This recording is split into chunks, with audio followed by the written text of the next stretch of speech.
So looking at some of the tools from our resources, I have I've heard about Padlet before in the past, but I'm not really familiar with it in terms of using it. And so that was one that I really wanted to explore. And I'm really liking Padlet. It seems like it could be used collaboratively very easily. Um, I set up here a kind of a brainstorming graphic organizer type page that students I could share with students, and they could go in and add maybe their introduction. It's got some reminders here for them, and then they could go in beneath that and kind of add in collaboratively or even independently some of their brainstorming and planning of their essay. Another one that I did was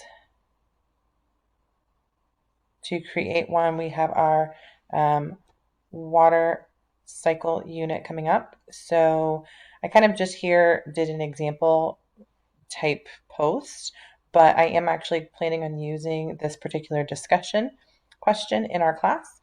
It's one of our essential kind of questions in our upcoming unit next week. And I want to be able to use this as a ticket out the door with the students.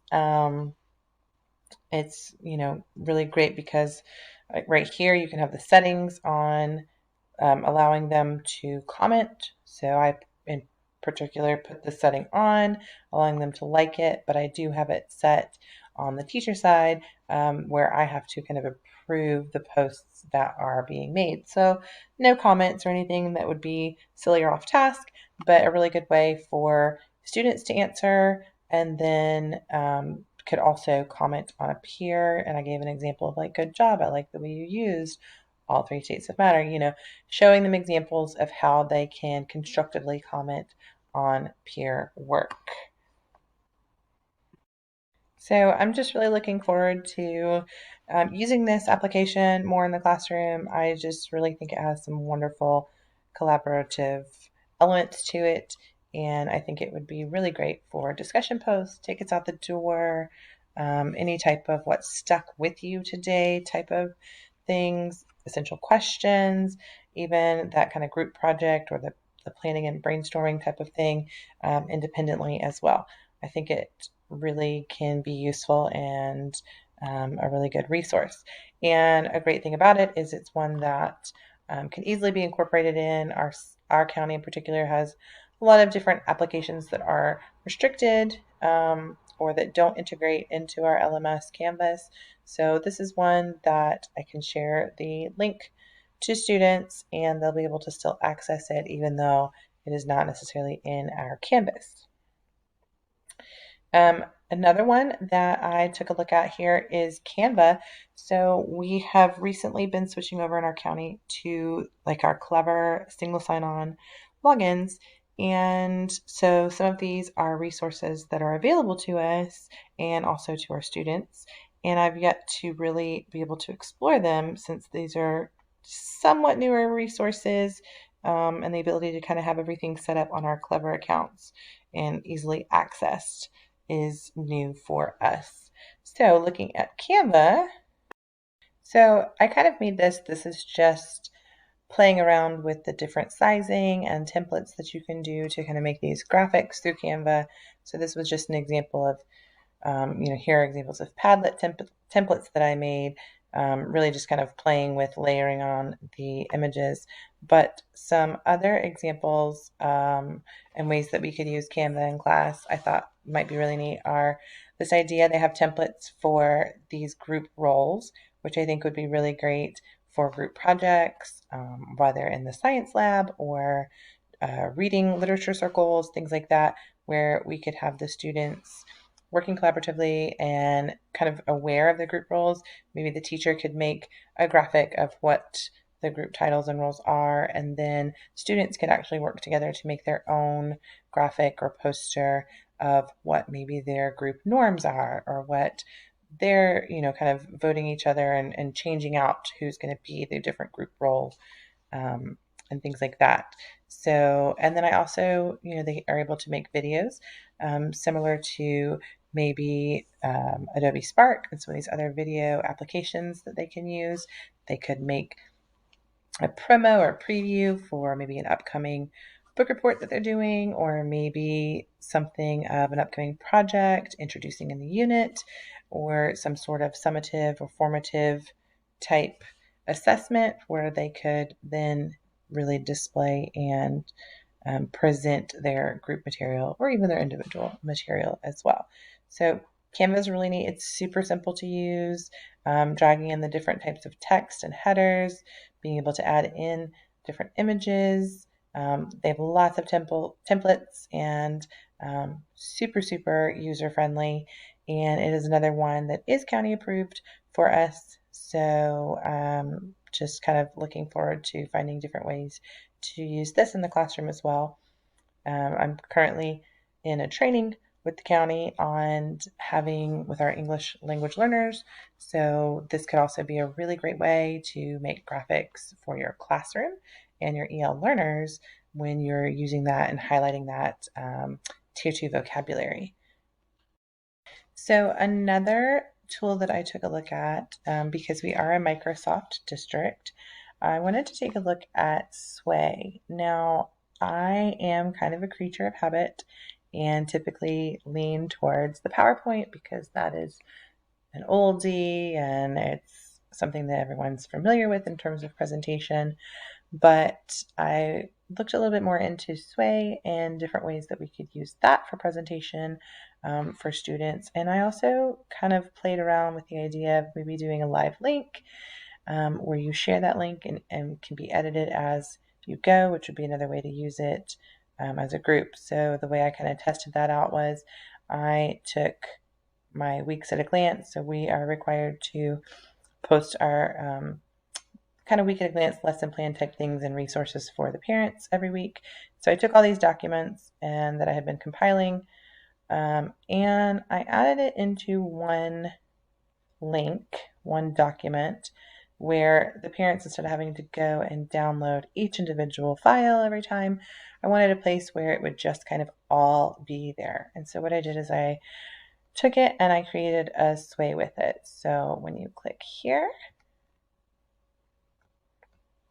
this is what the parents see. And so what it does is it allows them to have all of those lesson plans in one place. And so I just kind of broke it down by week, by month, and it pops up as they scroll down. Then it's all there. They don't have to re-download each file each week individually. And as I make each week, I can upload it onto this way so that it is just constantly updated for them. And a really cool thing that I did like about this as well is when I'm uploading these files, some of the links in the files of the resources stay intact and allow the parents to click on those links and still be able to access any videos or resources that are within those lesson plans. And there is a different view that you can do that is more of an accessibility view where it's not popping up and the animations aren't there, but all of the content is still all there on one page. So I think that could be a really great way to utilize. I've already shared this link with my parents actually and have gotten some good feedback on that. I think it'd be a really great way to work with the students and have them use it as well. Maybe they could, in a group, each individually post something, a file or a document as they're working on a project or a resource that they are finding and things of that nature. And then I created a template here, or well, a presentation here to show another way that students could use Sway. And essentially it would be for presentations, just like you would a PowerPoint, but it's just a little bit different. It's nice and easy to get that information in. You have the pictures in the background, adding in the words, embedding in the videos, which is a really nice feature, and links and things of that nature. So, we've got the links right there embedded in where they can click and go right to it.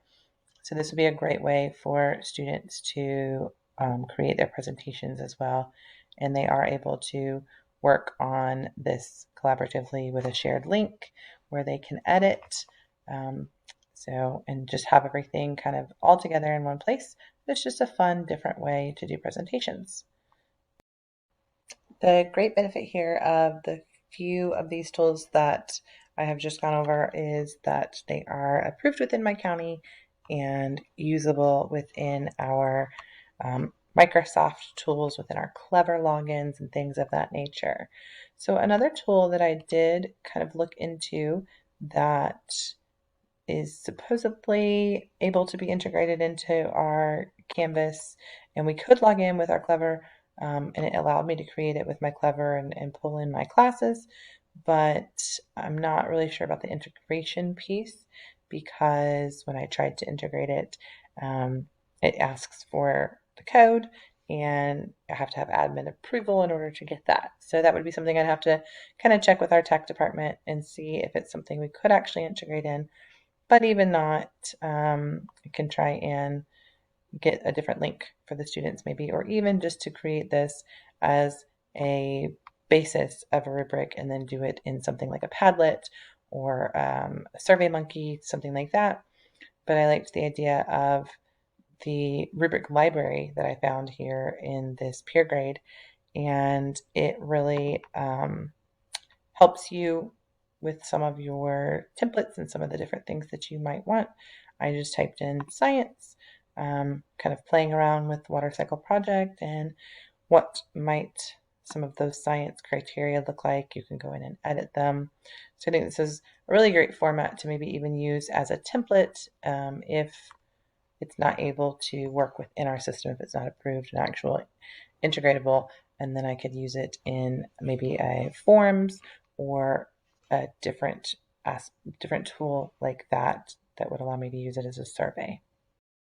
So because we are a Microsoft district and not Google, a lot of the different things that we kind of have to use within our Clever, Microsoft, and then our Canvas, I feel that probably have to utilize more of the forms and the OneNote and things of that nature.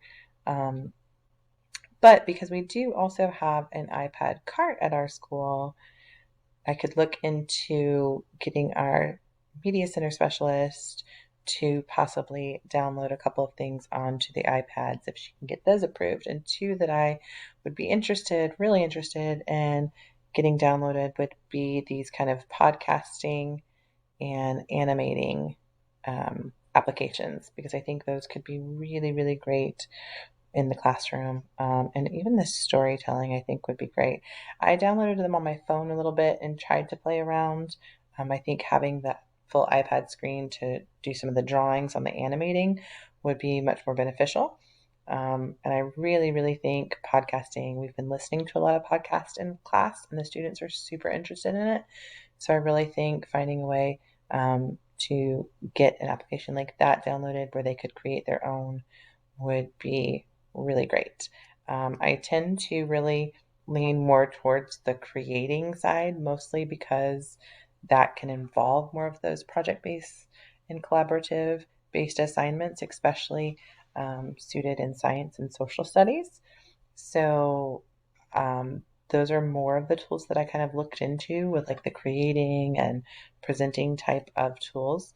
But I definitely want to look a little bit more into some of these analyzing and evaluating type activities and tools and see what we could potentially get downloaded into our iPad cart, or see if there are some good evaluating and analyzing tools that might work well within our Microsoft or our Canvas, or could possibly get approvals on adding in through our Clever logins.